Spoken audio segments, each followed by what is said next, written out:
pemirsa, apa kabarnya? Nih harapannya adalah kalau bertemu pertama kali semoga kuat dan sehat ya.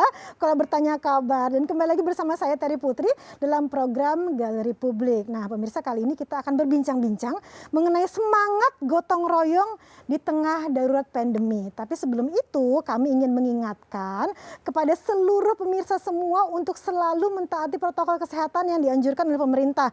Dengan cara ingat 5M ya. Tidak hanya diingat atau tahu tapi harus dilakukan dalam kehidupan kita saat ini, yaitu memakai masker, menjaga jarak, menghindari kerumunan, mencuci tangan dengan sabun di air yang mengalir, dan juga mengurangi mobilitas yang nggak penting, jadi nggak usah kemana-mana dulu ya. Agar ini tujuannya adalah kita semua ini dapat mengurangi penyebaran virus COVID-19 ini. Jadi lindungi diri sendiri dan orang-orang yang kalian sayangi, perkuat iman, perkuat imun agar selalu aman. Amin ya, aminkan semuanya di sana. Itu harapan kita semua ya, kuat semuanya. Nah, kita berbincang mengenai isolasi mandiri atau isoman di rumah. Ini jadi salah satu alternatif pengobatan pasien COVID-19. Tidak jarang pasien isoman di rumah mendapat bantuan seperti ada sembako, ada obat-obatan ya dari tetangga, ya dari orang-orang sekitar gitu ya. Namun ada juga nih ya, sayangnya ada satu keluarga yang mungkin pemirsa ada tahu beritanya, ini sudah menonton juga, di daerah Jakarta Utara justru mendapat perlakuan yang tidak menyenangkan nih dari para tetangganya.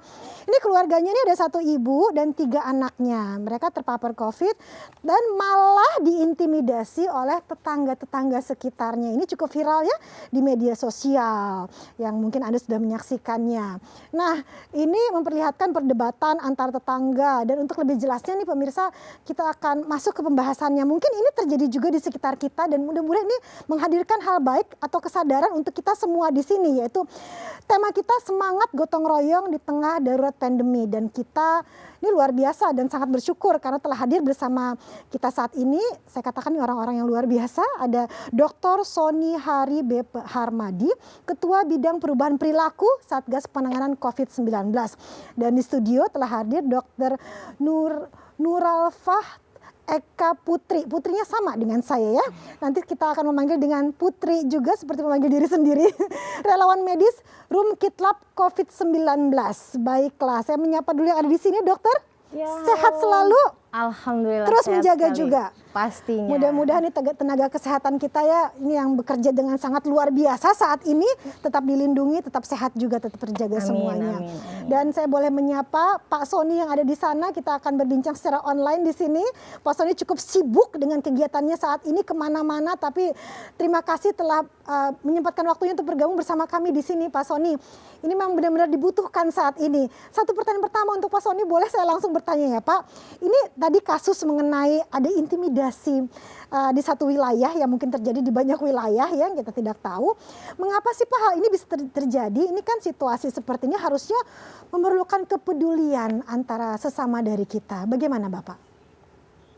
Ya, di satu sisi itu menunjukkan Mbak Terry bahwa masyarakat paham risiko ya, takut tertular lah dan seterusnya. Tetapi di sisi lain itu menunjukkan adanya stigmatisasi terhadap masyarakat yang kebetulan menjadi penderita COVID-19. Nah, makanya kan pemerintah itu sebetulnya membuat kebijakan PPKM Mikro, membuat strategi posko desa dan posko kelurahan itu agar penanganan COVID di level komunitas, desa atau kelurahan, RW dan RT itu bisa berjalan optimal sehingga tidak ada stigmatisasi, ada dukungan ya di antara komunitas tersebut, dan cara untuk melaksanakan upaya pencegahan, penanganan, pembinaan itu disesuaikan dengan karakteristik di dalam komunitas tersebut. Nah, memang masih belum banyak masyarakat yang memahami ya bagaimana bersikap ketika misalkan dirinya terpapar COVID-19 atau ada tetangganya yang terpapar COVID-19. Nah, dengan adanya posko desa, posko kelurahan, PPKM Mandiri tadi, itu harusnya saling mendukung. Mereka yang terpapar kita dukung sebagai tetangga, sebagai keluarga paling dekat sebetulnya tetangga, sehingga tidak ada stigmatisasi. Lalu kemudian juga di dalam keputusan Gubernur DKI misalnya nomor 980 tahun 2020 udah ada tuh ya bagaimana standar untuk melakukan isolasi mandiri ya. Terus kemudian juga pasien COVID-19 yang melakukan isolasi mandiri itu juga seharusnya mendapatkan dukungan dari Satgas daerah, dari posko desa atau kelurahan atau Satgas lokal, terus mendapatkan pengawasan dari pihak puskesmas. Karena pihak puskesmas terdekat itu harus memantau ya bagaimana perkembangan dari si pasien, dan warga di lingkungan sekitar sudah seharusnya ya bergotong royong untuk membantu menyediakan kebutuhan pokok bagi pasien isolasi mandiri, berempati. Jadi naik nih dari simpati tapi juga berempati sehingga bisa merasakan bagaimana yang dirasakan oleh para penderita dan jangan sampai memberikan stigma bagi mereka. Iya, benar sekali. Jadi memang mulai dari kita dan memang ada aturannya. Jadi jangan takut juga untuk mungkin masyarakat nih takut tertular atau apa. Kesadaran yang bagus sekali untuk itu. Tapi juga kalau kita mentaati aturan dengan mungkin membantu diletakkan di depan rumah itu sebenarnya bisa ya. Obat-obatan dan lain-lain. Jadi empati itu penting sekali. Karena ada juga yang mengatakan juga saya merasakan saya penyintas dokter bahwa COVID itu yang diserang selain raga juga mental. Jadi betapa pentingnya untuk meningkatkan itu semua, meningkatkan hal yang baik ya, yaitu positif dalam hal pemikiran, perasaan, semangat juga gitu. Jadi ayo, ini memang kita saling support satu sama lain di sini. Dan Dokter Putri ini dari awal pandemi ya, katanya sudah menjadi relawan di Room Kit Lab, Rumah Sakit Lapangan COVID-19, benar ya? Ini mungkin bisa dijelaskan, diceritakan gambaran umum siapa saja sih yang punya resiko tertular dan menularkan? Oke. Sebenarnya kalau ditanyakan tentang resiko, sebenarnya semua orang bisa terpapar COVID-19. Cuma mungkin memang yang harus kita perhatikan adalah orang-orang yang protokol kesehatannya mungkin tidak dilaksanakan dengan baik. Karena makanya sangat digalakan sekali protokol kesehatan 5M, bahkan dulu awal-awal kita masih 3M, ya kan?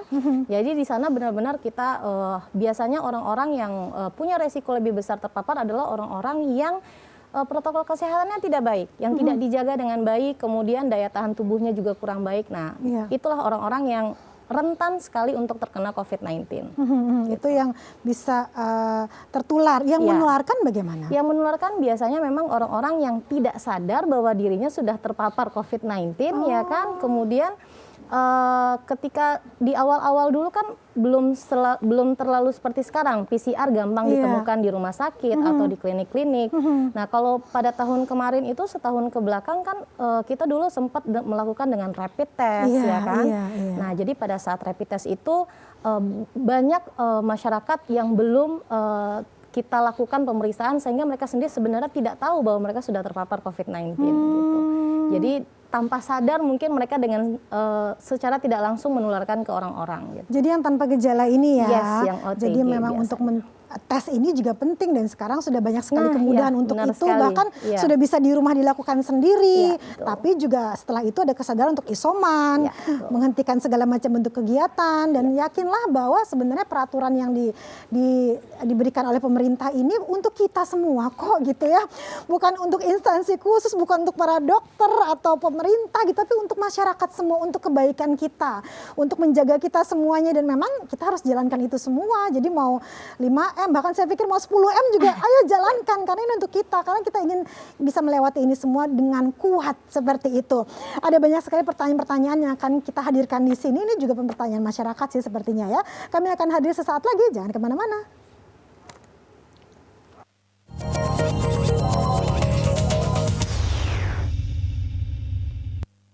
Terima kasih, kita kembali lagi di Galeri Publik. Ini langsung saja ya kita lanjutkan pertanyaan kepada Pak Sony di sana.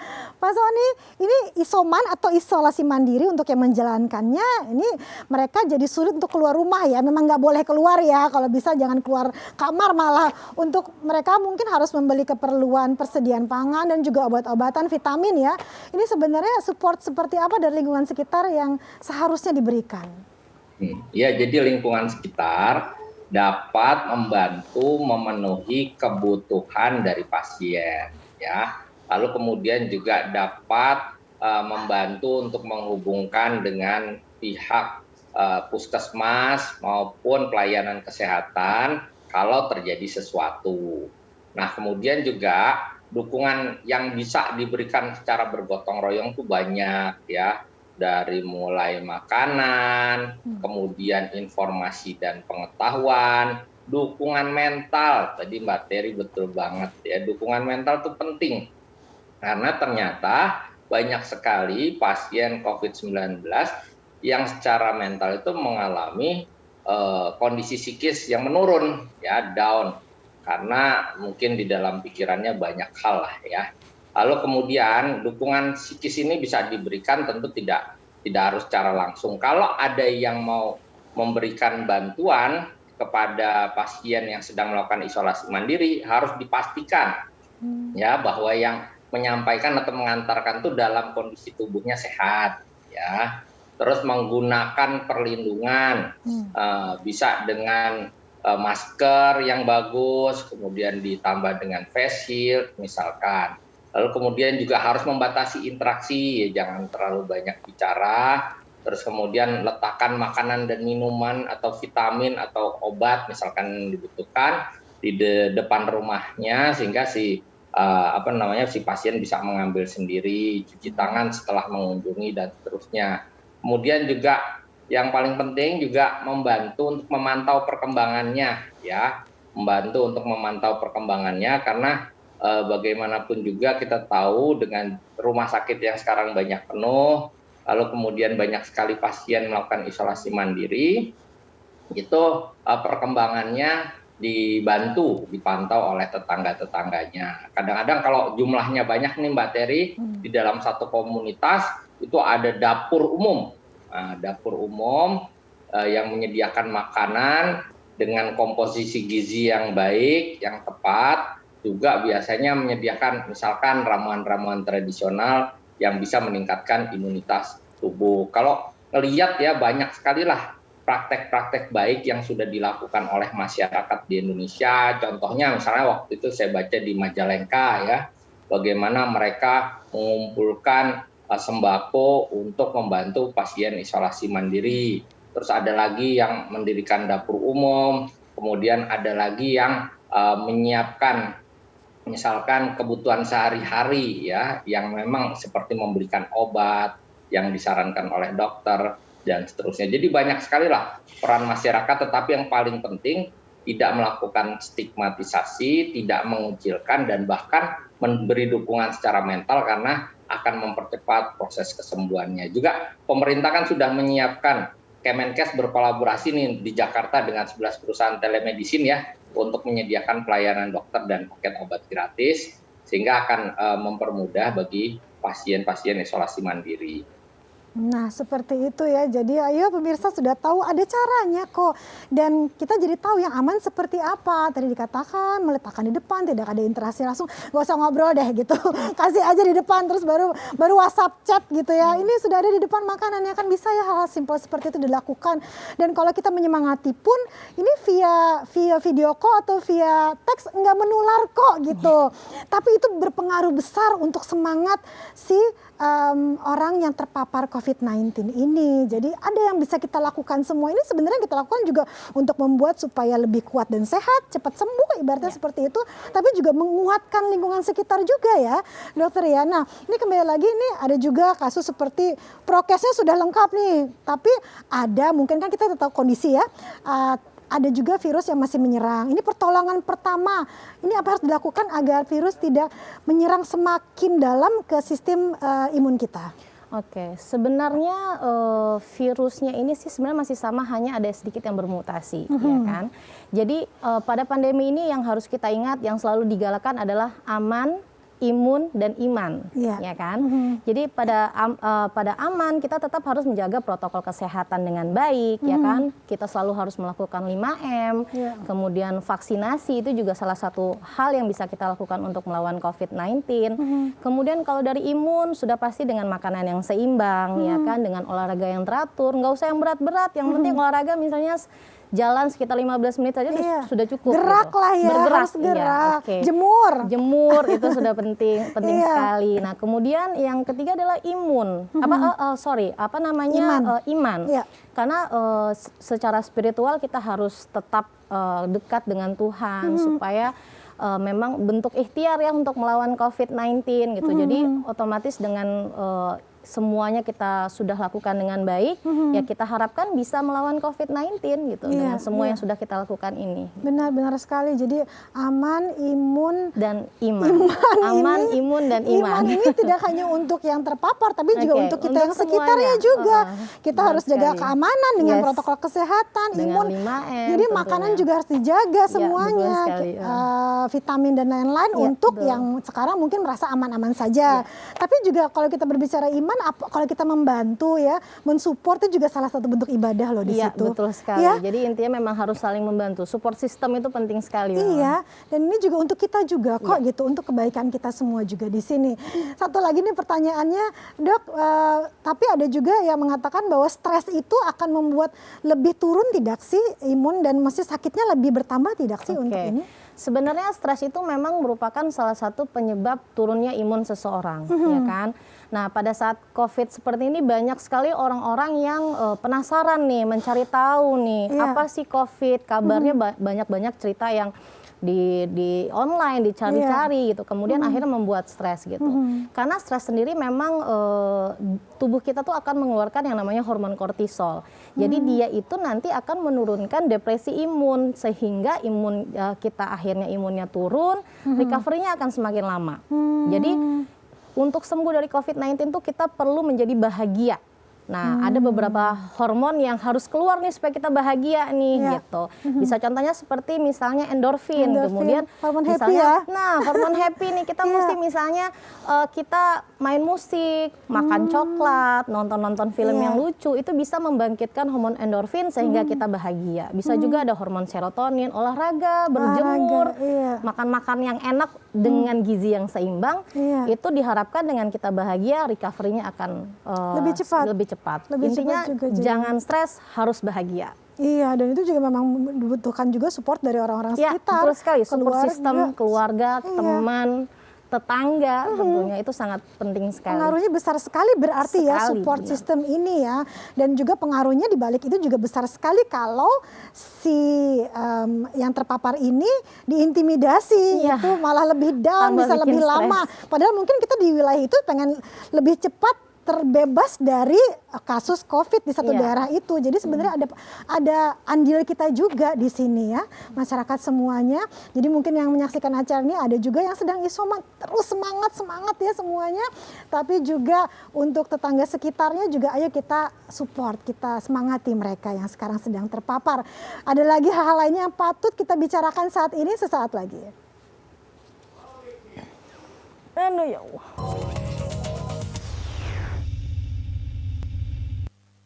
Sebenarnya banyak sekali pertanyaan-pertanyaan dari masyarakat yang mudah-mudahan bisa kita sampaikan di sini ya, kita tampung di sini. Dan kita kembali lagi kepada Bapak Sony di sana. Pak, ini pada saat PPKM darurat nih apa saja upaya untuk mendorong perubahan perilaku masyarakat? Yang pertama, gini, kami melakukan upaya yang namanya penegakan protokol atau disiplin kesehatan. Tadi Dokter Putri udah bilang tuh bahwa mereka yang berpotensi atau berisiko tinggi tertular adalah mereka yang cenderung lemah di dalam menjalankan protokol kesehatan. Jadi kami melakukan upaya pendisiplinan protokol kesehatan melalui operasi justisi, patroli dan seterusnya, tapi tentu yang menjalankan fungsinya adalah Satgas daerah. Didukung oleh TNI Polri dan juga Satpol PP. Yang kedua, kami kan berupaya sekali ya melakukan upaya pencegahan di hulu nih. Jangan sampai orang tertular supaya pelayanan kesehatan kita tidak bebannya tidak semakin berat. Nah, kami melakukan penggerakan lapangan Mbak Terry. Jadi penggerakan lapangan ini dengan menerjunkan duta perubahan perilaku namanya. Mereka ini sekarang jumlahnya seluruh Indonesia ada 104.000 dan bekerja di seluruh Indonesia memang. Tetapi yang khusus di Jawa ini PPKM darurat, wilayah PPKM darurat dan 15 kabupaten kota di luar Jawa Bali itu juga didorong nih sekarang, didorong menjadi lebih aktif. Mereka melakukan edukasi door to door ya ke masyarakat, ke individu-individu dan seterusnya agar masyarakat patuh protokol kesehatan, memahami tentang bahaya COVID, melakukan upaya-upaya perlindungan dan pencegahan. Yang ketiga, kami melakukan kampanye protokol kesehatan secara masif, ya masif sekali melalui berbagai media, dari mulai media elektronik, media massa, media sosial, sampai media luar ruangan, baliho, videotron, dan seterusnya, ya, dengan pesan-pesan yang lebih tegas sebetulnya sekarang. Ya, kalau pernah dengar Mbak Terry misalnya pakai masker harga mati, nggak pakai masker bisa mati, ya, kayak gitu-gitu. Terus yang keempat adalah penguatan fungsi pencegahan dan pembinaan di posko desa atau posko kelurahan. Tadi yang saya bilang, posko desa, posko kelurahan ini sebetulnya garda terdepan di dalam pelaksanaan PPKM Mikro. Dan untuk agar bisa berhasil, maka kami melakukan pendampingan terhadap posko desa dan posko kelurahan tadi, sehingga di level komunitas itu tadi terwujud yang namanya gotong royong, saling mendukung, tidak melakukan stigmatisasi, ya, terus menangani dengan baik, dan mulai pencegahan jangan sampai komunitas desa tersebut atau kelurahan tersebut mengalami kasus. Terus yang kedua, kalau ada kasus apa yang harus dilakukan, ya, testing, terus telusur, ya, kontak erat gimana, pelacakan kontak eratnya bagaimana. Terus kemudian yang ketiga, kalau ada yang melanggar, maka pembinaan atau sanksi yang diberikan seperti apa. Itu di dalam komunitas yang merumuskan untuk jenis pembinaannya. Ada yang sanksi sosial, ada yang sanksi adat, misalkan ada yang sanksi denda, dan seterusnya. Dan yang keempat, mereka menyediakan data, sehingga informasi dan data yang dimiliki oleh level kelurahan tadi disampaikan ke kecamatan, ke kabupaten, kota, provinsi, dan bahkan ke kami di Satgas Pusat. Sehingga kami bisa memonitor bagaimana pelaksanaan penanganan COVID-19 di level terkecil, yaitu level komunitas. Itu yang kami lakukan sekarang, Mbak. Wah, ini semuanya sudah lengkap ya, aturan-aturannya segala macam, dan sudah dijalankan, dan memang ada peran kita juga di sini. Tujuannya untuk kita semua, dan ada peran kita juga di sini. Dari ruang lingkup terkecil, keluarga gitu, kita bisa menyampaikan ini juga kepada keluarga kita, orang tua, anak, ya, saudara-saudara gitu.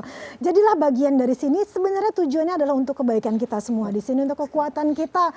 Ini pasti semuanya kan punya tujuan, aduh pengen cepat selesai deh ini semua, pengen kuat deh, pengen nggak kena deh. Itu kan keinginan-keinginan. Nah, disinilah hadir untuk supaya kita bisa bersama-sama menghadapi ini. Jadi ini sebenarnya aturan-aturan ini benar-benar dibuat ya untuk kita semua. Sudah diberikan yang terbaik pokoknya. Jadi saya rasakan sekali ya dokter dan juga Pak Sony bahwa setelah jadi penyintas saya berpikir ini bener loh, aturan ini memang terbaik udah. Kalau bisa ada berapa M tuh dijalankan semuanya gitu. Jadi jangan sampai mungkin melewati itu semua baru sadar gitu. Jadi kalau bisa ayo kita lakukan semuanya untuk kita kok. Ya, salah satunya adalah mungkin menguatkan imun nih dokter. Apa yang harus kita konsumsi sih ya, vitamin apa yang sebenarnya yang paling dibutuhkan untuk tubuh kita, untuk imun kita? Oke, kalau vitamin itu kan sebenarnya hanya tambahan sebenarnya. Yang harus kita terapkan itu adalah makanan yang langsung vitaminnya kita ambil langsung dari makanan.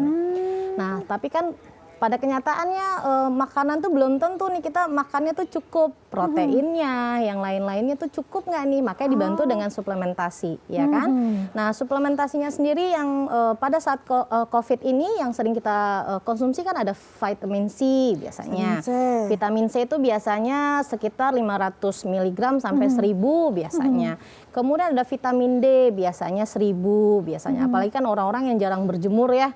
Jadi vitamin D itu sangat membantu sekali untuk meningkatkan vitamin D dalam tubuh. Kemudian ada zinc ya kan. Nah, tapi tetap juga dari makanan tetap harus kita dapatkan, seperti misalnya vitamin C dari buah-buahan misalnya. Kemudian kalau vitamin D dari jamur, telur itu ada. Kalau zinc biasanya sih dari kayak unggas, daging, itu juga ada zincnya. Jadi sebenarnya tidak ada vitamin khusus untuk COVID-19, tapi semua vitamin kita butuh. Tapi dalam kadar yang tentunya dosisnya harus kita perhatikan gitu.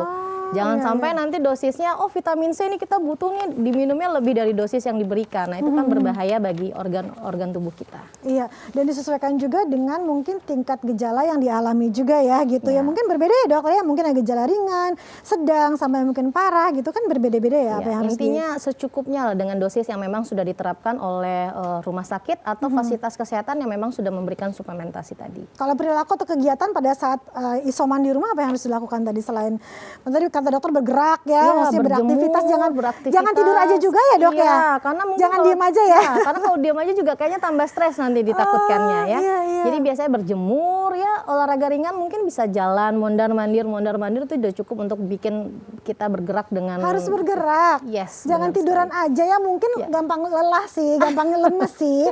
Tapi juga berasa gitu kalau kita bergerak itu ada motivasi juga di Iya, situ iya. gitu ya. Dan sempat ada perdebatan tuh mengenai mungkin beda masukan ya, ada masukan-masukan bahwa berjemur yang baik jam berapa dokter? Sekitar jam 7 sampai jam 9 oke. Tapi juga jangan lama-lama ya, karena kan orang-orang berjemur nih oke nih sampai 30 menit kan itu juga nggak bagus gitu. Iya, 15 iya, menit cukup kok, Iya. nggak harus yang lama-lama banget gitu. Yang penting mungkin rutin ya tiap hari ya. Rutin tiap hari ya. Kalau di kota besar memang ada kendala juga sih dengan polusi udara dan Polusinya, lain-lain. iya. Jangan sampai tambah sesek nanti nafasnya. Tapi memang dibutuhkan yang namanya cahaya matahari itu ya. Jadi terus bergerak, beraktivitas, jangan berdiam saja. Melakukan hal-hal yang positif. Jangan juga terus ya karena isoman banyak berita-berita yang kemudian berita dan cerita yang mungkin tidak pasti keakuratannya, itu bisa tambah down loh ya. Jadi ya dibatasi kalau memang kita ingin mencari informasi, cari informasi yang akurat. Ya mungkin informasi dari kementerian ya, kemudian dari Satgas juga. Jadi yang akurat, jangan malah tambah bikin down. dibatasi untuk hal yang baik saja yang kita tahu akan meningkatkan imun kita ya. Jangan menambah khawatir. Baik, ini masih ada pertanyaan lagi nih untuk dokter dan juga untuk Pak Sony sesaat lagi pemirsa.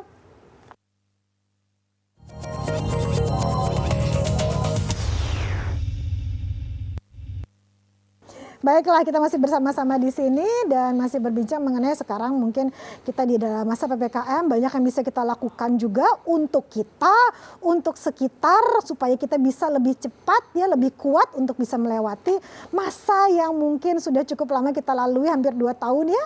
Jadi ayo kita kuat bersama gitu, bisa menghadapi ini semua, saling support satu sama lain. Nah, selama PPKM darurat diberlakukan ya, ini sudah masuk minggu kedua ya.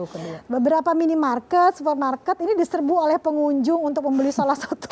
Ada ya merek susu ya katanya ampuh melawan virus corona, ditambah lagi nih ada sosial media lah yang akun-akun lah yang mungkin mempublikasikan itu tambah lagi. Jadi tolong akun-akun ya, kalau Anda ingin mengupload sesuatu ya, menyebarkan sesuatu, pikirkan masyarakat, dampak untuk masyarakat, jangan tambah nanti masyarakat malah nyari gitu. Padahal tahu bahwa itu tidak benar. Ini bagaimana dengan dokter? Pendapatnya mengenai ini dari pandangan kedokteran nih, kandungan dari susu itu. Iya, ya makanya sangat disayangkan sekali ya Mbak Teri ya, karena melihat berita itu panik buyingnya tuh sangat, aduh kenapa sih mesti kayak gini gitu kan ya. Jadi sebenarnya susu yang sedang viral ini sebenarnya sama aja seperti susu steril yang lainnya gitu. Iya. Cuma memang 1 tahun kebelakangan orang-orang yang mungkin memang terinfeksi COVID-19, susunya yang diminum adalah ini karena kemasannya gampang dibawa dan tidak susah untuk disimpan gitu.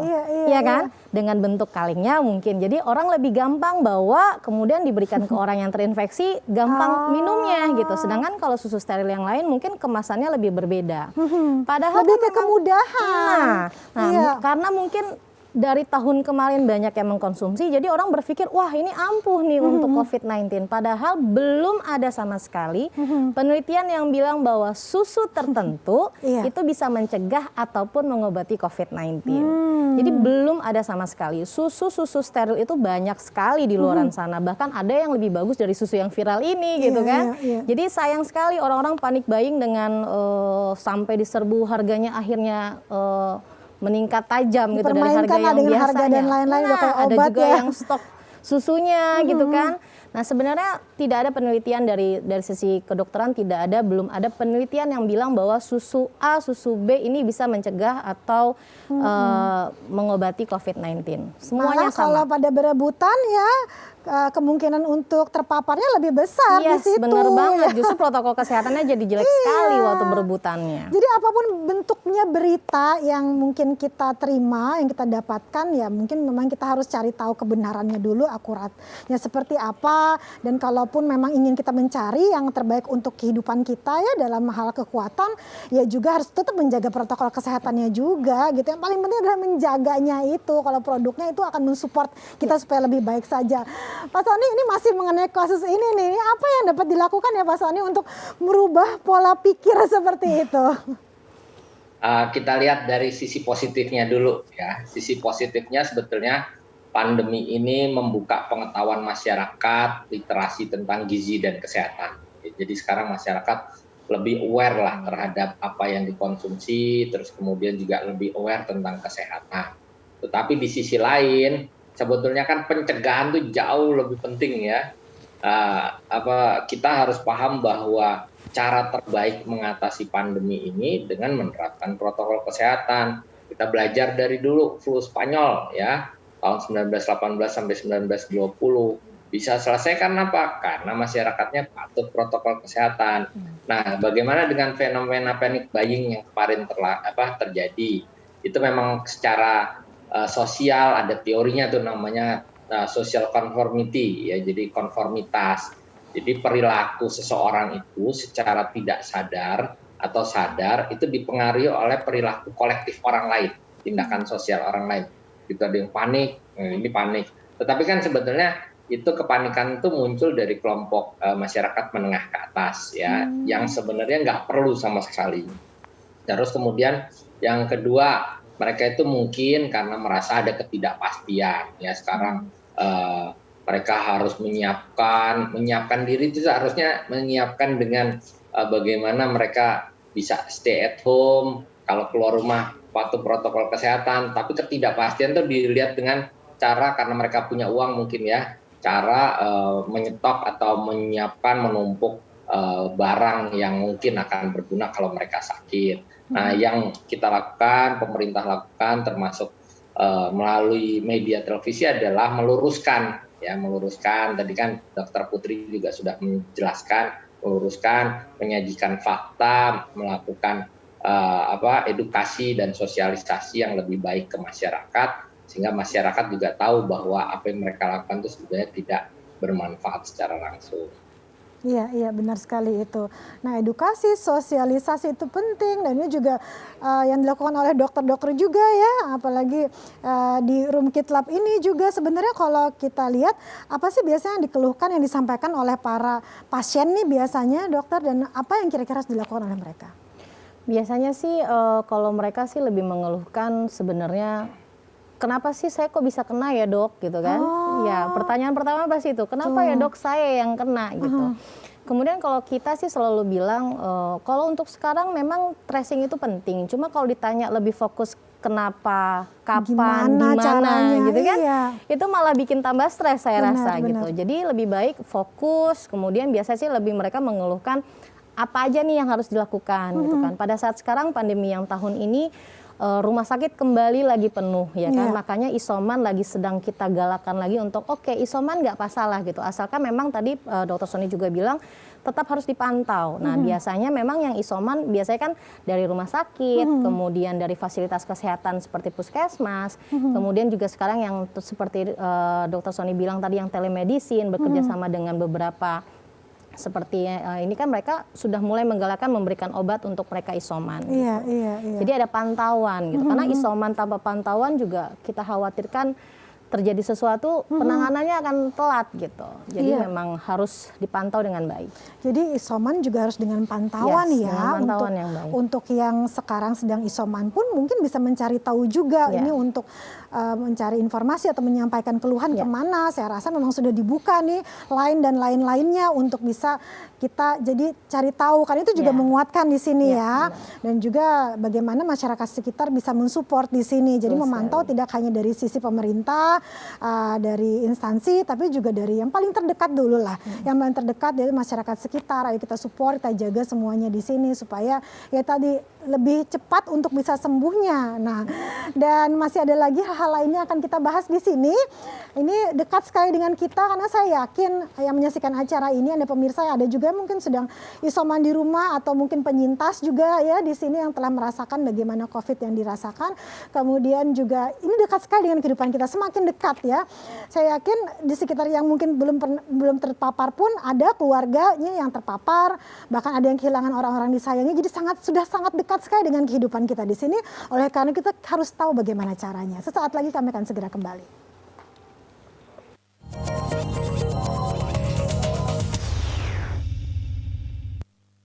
Sepertinya memang tidak habis pembahasan dan pertanyaan mengenai pandemi COVID-19 ini ya. Tapi kami berusaha untuk semaksimal mungkin ini kita berikan di sini, kita sampaikan di sini, dan mudah-mudahan tidak hanya sekedar tahu saja jadinya, tapi harus berbuah kesadaran yang harus kita lakukan dalam kehidupan kita. Memang berubah sekarang cara hidup kita, tapi itu memang harus kita jalankan untuk kebaikan kita.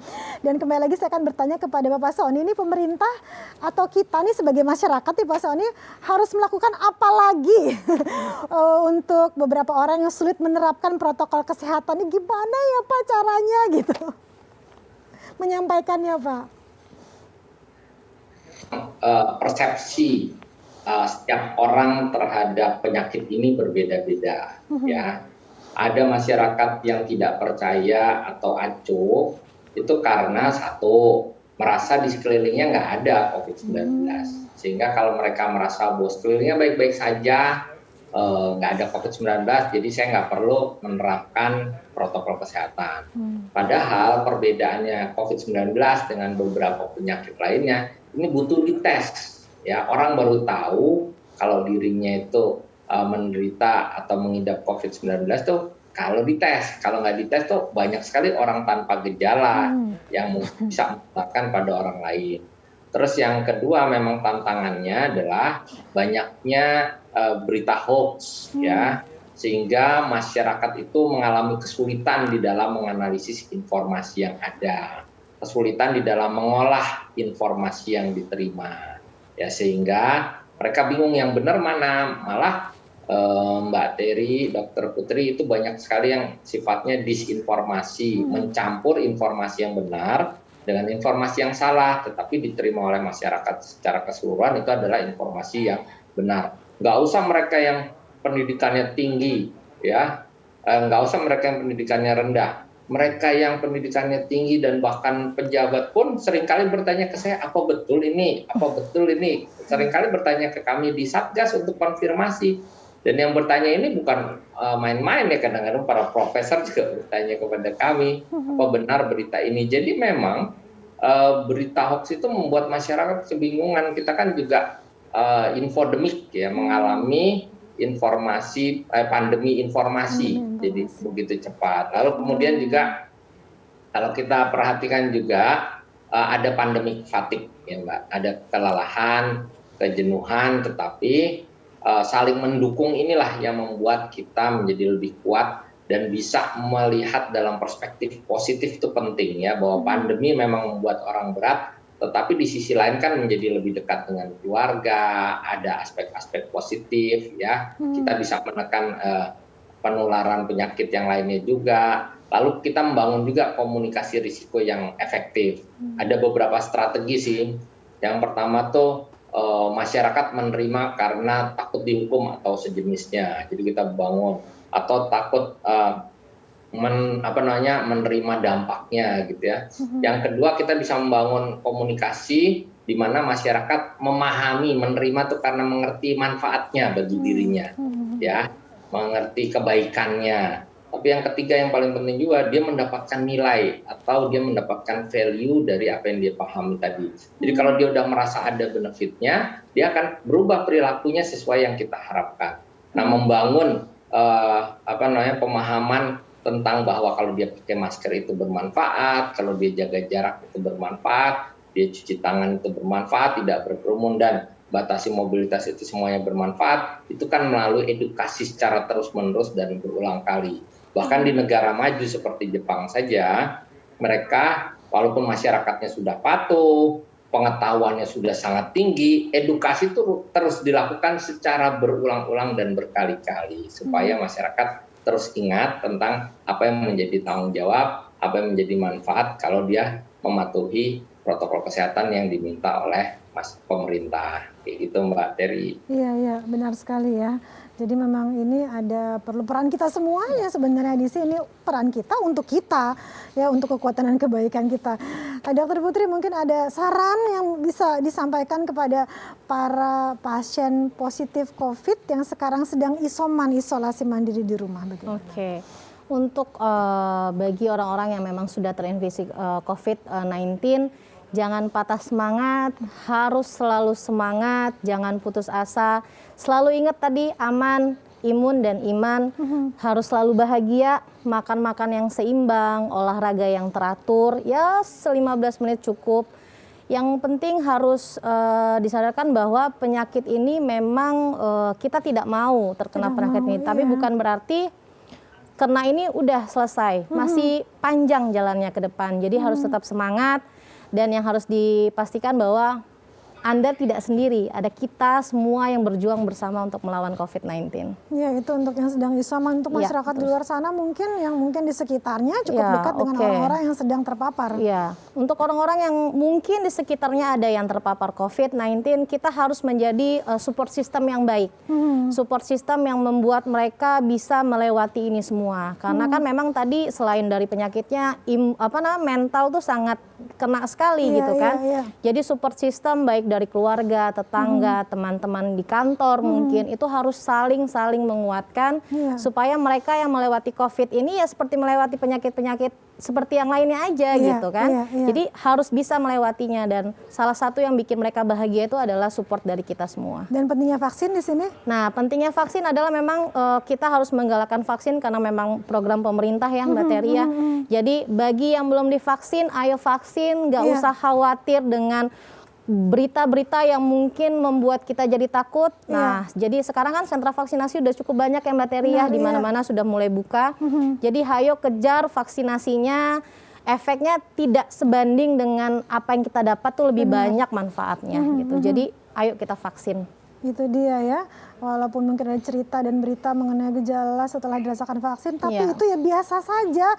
Tapi apa yang kita dapatkan setelah kita melakukan vaksin itu jauh lebih luar biasa untuk kekuatan kita, untuk ya mudah-mudahan kita bisa untuk tidak kena juga untuk COVID-19 di sini. Jadi memang sungguh besar manfaatnya untuk kita semua, dan yakinlah ini banyak banget sih dokter ya berita-berita yang membuat banyak masyarakat terutama di daerah tuh khawatir gitu ya, jadi takut gitu ya biasanya kalau di daerah gitu. Tapi yakinlah pemerintah pun untuk proses yang panjang sekali dan dalam sekali melibatkan orang-orang yang hebat di bidangnya, nggak sembarangan orang juga ya yang bekerja siang dan malam. Ini benar-benar deh orang-orangnya, kalau Anda tahu nih masyarakat semuanya bahwa orang-orang yang dilibatkan untuk sampai akhirnya dihadirkan seperti juga dari Satgas Covid, dari tenaga kesehatan di vaksin ini gitu ya, di vaksinasi ini adalah orang-orang yang terbaik yang dikumpulkan, yang sehingga hadir di sini untuk kita semua. Jadi semuanya adalah hal baik yang diberikan di sini untuk kita kok masyarakat Indonesia.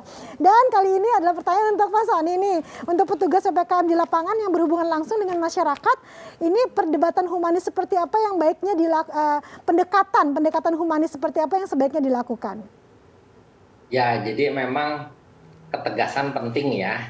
Tetapi kita harus bisa berempati terhadap orang lain. Jadi pendekatan humanis itu sangat berhubungan dengan bagaimana para petugas ini memiliki empati.